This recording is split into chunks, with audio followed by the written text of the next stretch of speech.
Think about your life for a second. Like, really think about your biggest moments. Yeah. What if everything you've ever decided, who you love, the career you pursue, the person you've become, what if all of that was already written into the laws of physics before you were even born?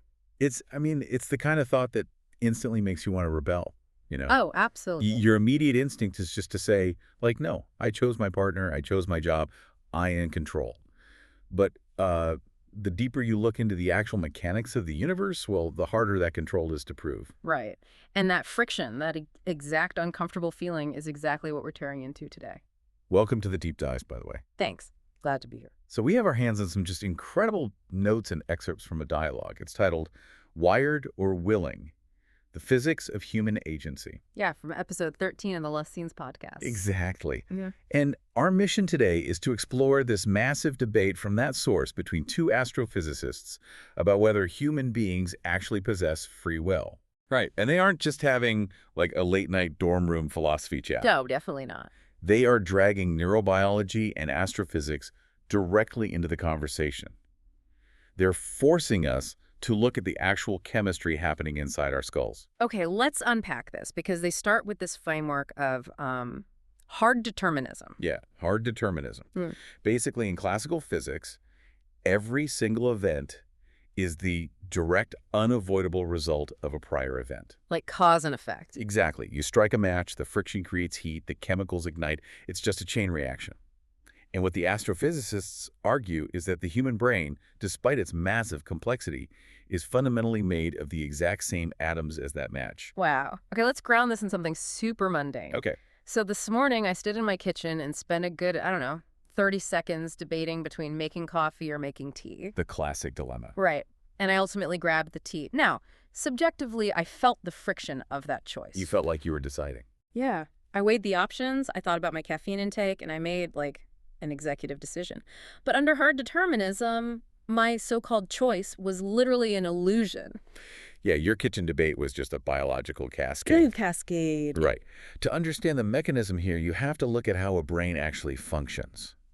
Your brain cells, your neurons, they communicate by firing electrical impulses, right? Action potentials. Okay. And these impulses trigger the release of chemicals, neurotransmitters, that cross a gap to the next neuron. Right, the synapses. Exactly. But Yeah. that entire process, it's governed by basic laws of thermodynamics and electromagnetism. So it's literally just physics. It's just physics. So Yeah. the argument for the source is that your quote-unquote decision to drink tea was just the final domino falling in a sequence of chemical reactions. And that sequence began long before you even woke up. I love that domino analogy from the dialogue. It's so vivid. But I want to push it further because it really highlights the scale of this concept. Go for it. Imagine a line of dominoes that stretches all the way back 13.8 billion years to the Big Bang. Okay, that's a big line. Right. The universe begins, the first domino falls, and it just keeps knocking over the next one.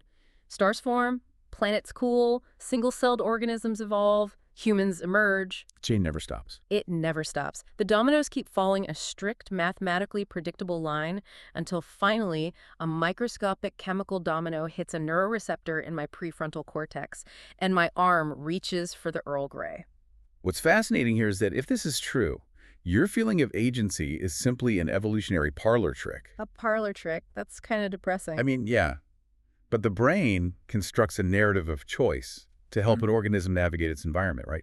It helps us learn from our surroundings. So it's a survival tool. Exactly. Yeah. Feeling like you are in control is biologically useful for survival. But the you that feels like it's pushing the dominoes, it's really just observing them fall. Okay, but wait.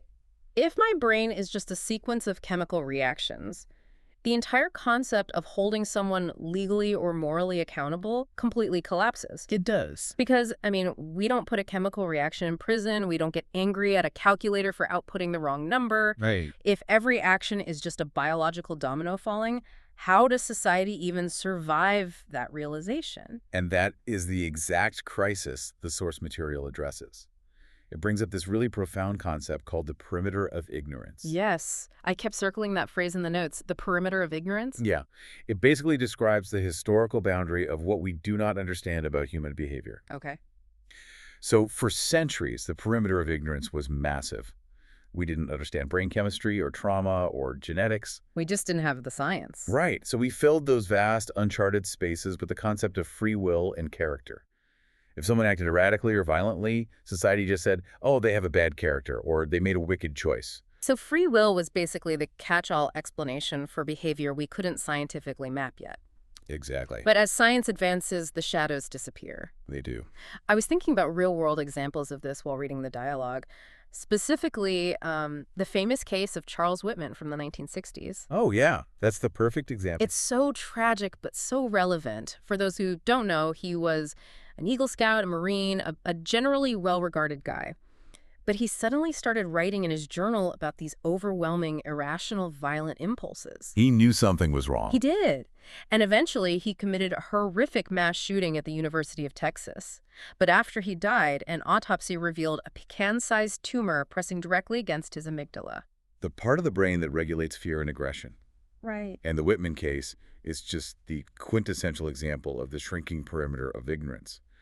Before the autopsy, society viewed his actions entirely as a catastrophic failure of moral character. Like he just chose to be evil. Exactly. But once the tumor was discovered, the narrative shifted instantly from a moral failure to a mechanical one. A physical mass was physically pressing on a physical structure. It overrode his conscious restraint. So what does this all mean? The astrophysicists are arguing that basically every behavior is just a variation of the Whitman case. In a way, yeah. Like maybe it's not a giant obvious tumor. Maybe it's a subtle genetic predisposition to like lower dopamine receptors or childhood trauma that physically rewired the brain's stress response. Yeah. But it's all biology dictating behavior. Exactly. Every time we map a new genetic link to addiction, or we image the brain of someone with severe antisocial personality disorder, we shrink that perimeter. We make the unknown smaller. Right. We remove a behavior from the free will column and place it firmly in the biology column. And as you pointed out earlier, this creates an existential threat to our justice system. Because of the whole guilty mind thing. Yeah, mens rea. Our laws rely on the assumption that you freely chose to commit a crime. So if the perimeter of ignorance shrinks down to zero, the guilty mind doesn't exist anymore. Well, There is only a malfunctioning brain. which forces a radical paradigm shift. Because if we fully accept hard determinism, the justice system can no longer be punitive. Right. It can't be about revenge. It cannot be based on retribution or moral outrage. I mean, we can't punish the car for breaking down. We just fix it or we take it off the road so it doesn't crash into anyone. That's a great way to put it. The source calls it a quarantine model of justice. Quarantine model. Now, think about it. If someone has a highly contagious, dangerous disease, we don't lock them in a hospital room because we're angry at them No, obviously not. or because we think they're evil. We do it to protect the healthy population and ideally to treat the sick person. Right. The dialogue argues that under pure determinism, violent offenders are essentially victims of a catastrophic biological unluckiness. Unluckiness. Wow. Yeah, they just drew the short straw of genetics and environment. So society still has to lock them up to protect others, but the vitriol, the moral judgment, it just completely evaporates. Okay, that level of structural empathy sounds amazing, like utopian in theory. Yeah. But it also sounds entirely detached from actual human nature. How so? I mean, if someone harms my family, I am not going to calmly rationalize their dopamine receptors, you know? Yeah. Right. I am going to want retribution. Society kind of relies on the shared fiction of accountability just to keep the peace. And that is exactly where the second astrophysicist in the dialogue pushes back. They recognize that exact pragmatic necessity. So they don't fully agree. No, this brings us to the counter-perspective and the source. Compatibilism. Compatibilism, okay. It's the idea that determinism and free will are not mutually exclusive. They have to coexist somehow for society to function. Yeah, the dialogue introduces this idea of a margin of genuine choice. Right. Let me update an old analogy here to kind of explain it, because here's where it gets really interesting. Okay, let's hear it. Imagine human existence is like riding on a massive predetermined freight train. A freight train. Got it. Classical physics laid the tracks at the Big Bang. Our genetics and our environment are the engine pulling us forward at a set speed. We absolutely cannot change the destination, and we cannot steer the train. You're just along for the ride. Right, but we are not strapped to the seats. Ah. We have a tiny margin of freedom to walk around inside the train car. We can look out the left window or the right window. we have a margin. If we connect this to the bigger picture, the source is arguing that the overarching journey is biologically wired, sure, Right. but within the microenvironment of your conscious mind, there's a space where you are a willing participant. And that margin is necessary to guide society toward compassion and justice. Okay, but here is my problem with the train analogy and honestly with compatibilism in general. Tell me. It feels like a massive cop-out. A cop-out. Yeah, I mean, you can't just declare that we have a tiny margin of choice just because society needs it to be true to function. Where does that margin physically exist? That's the million-dollar question. Right. Because if the laws of thermodynamics and electromagnetism govern every single atom in the universe, my brain cells included, physics doesn't allow for wiggle room. No, classical physics definitely doesn't. A chemical reaction doesn't have a margin of choice, it just reacts. Well, you are demanding a physical mechanism for a philosophical concept. And that is exactly where the dialogue takes its sharpest turn. Okay, lay it on me. The astrophysicists realize they have to find a literal loophole in the laws of physics. They have to move past classical physics, the predictable physics of falling dominoes and chemical reactions, and dive into the subatomic realm. Oh boy. Quantum physics. Yep. They introduce quantum unpredictability. The gap in the armor of determinism. Exactly. Down at the level of subatomic particles like electrons, quarks, photons, the universe basically stops behaving like a predictable machine. Right, it gets weird. Very weird. In classical physics, if you know the exact speed, trajectory, and mass of a baseball, you can mathematically prove exactly where it will land. May skip mechanics. But in quantum mechanics, particles exist in states of probability. Yeah. They don't have a definitive position until they are observed or they interact with something. So it's chaotic? It is fundamentally probabilistic. You cannot predict the exact outcome of a quantum event. You can only predict the likelihood of various outcomes. So the universe, at its absolute foundation, has a built-in roll of the dice. Yes, a built-in roll of the dice. Okay, I understand that an electron might be unpredictable. I've read about the double slit experiment, all that stuff. Yeah.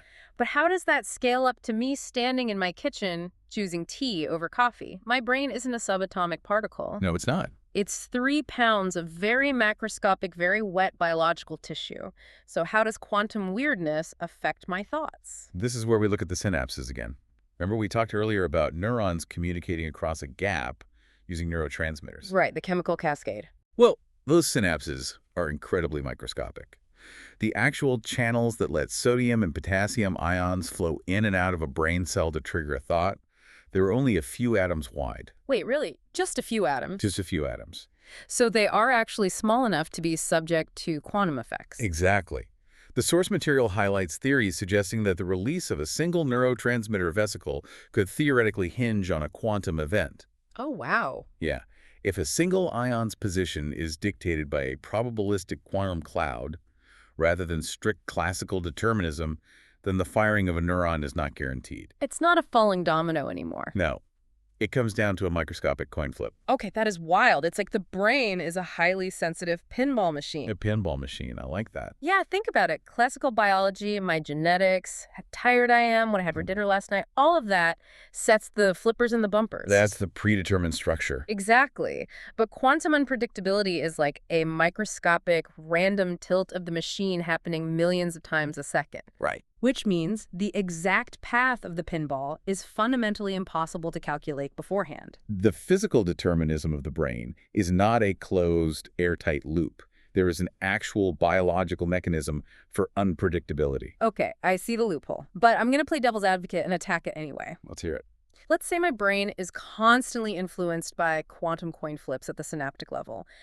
Does random noise actually give me free will? That's the rub, isn't it? Yeah. Because if I buy a red car instead of blue car just because a quantum particle in my prefrontal cortex randomly zigged instead of zagged, I didn't choose the red car. The dice chose it. Right. Randomness is the exact opposite of deliberate agency. It's just a different kind of mechanism I have absolutely no control over. This raises an important question. Yeah. You've hit the exact wall where physics runs out of answers and philosophy has to take over. So the astrophysicists don't have a mathematical proof for this. No. The dialogue acknowledges that random quantum noise is not the same thing as conscious intent. But the synthesis they arrive at relies on a concept called emergence. Okay, explain emergence for us. Think about water. Water. Yeah. A single water molecule is not wet. Wetness is not a property of hydrogen or oxygen. Right. But When you put billions of water molecules together, the complex interactions create a new emergent property, wetness. Ah, I see where you're going with this. The argument is that free will is an emergent property. You take the rigid classical structure of the brain, you inject the fundamental probabilistic unpredictability of the quantum realm, and you scale it up across 86 billion neurons. So agency isn't just the quantum noise itself. Agency is whatever higher level system emerges from managing that noise. It is the fluid state suspended right between rigid determinism and total subatomic chaos. That's a beautiful way to phrase it. Science can map the neurochemistry. Science can prove the quantum unpredictability. But what it means to be the conscious entity surfing the wave between those two forces. That's the mystery. Yeah, that is where the astrophysicists admit we cross out of the laboratory and into human experience. It radically shifts how you view yourself. I mean, just looking back at the journey we took today. That's been a ride. We started with the terrifying, clean logic of the brain as a line of falling dominoes. We watched as science mapped more and more of our behavior, shrinking the perimeter of ignorance and turning moral failures into biological mechanics. The Whitney case. Right? We wrestled with how a society could possibly maintain justice and compassion on a predetermined freight train. And finally, we found this bizarre, microscopic lifeline in the chaos of quantum physics, giving us just enough of a spark to claim some emergent ownership over our lives. And honestly, it's a progression that demands you look at every person you interact with through a lens of profound grace. Grace. Because you realize how much of their behavior is an unchosen biological inheritance while still respecting the tiny margin of emergent agency they're desperately trying to navigate. I want you to carry this with you today.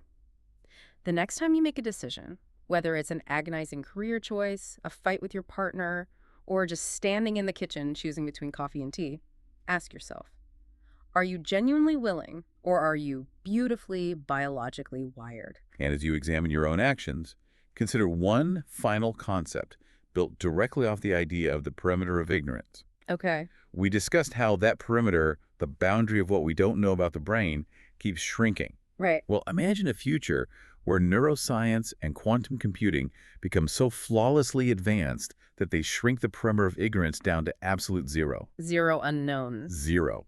A future where we can mathematically undeniably prove that the emergent property of free will was just another illusion. We discover the final equation that proves every single human action is entirely predetermined with zero exceptions. That is a terrifying thought experiment. It is. If humanity actually made that discovery, Yeah. would scientists have a moral obligation to purposefully hide it from the world? Oh, wow. Would we have to bury the truth just to maintain the illusion of choice and keep human society from collapsing into nihilism? Because if someone handed you a sheet of paper proving your entire life was already written, would you ever bother choosing anything again?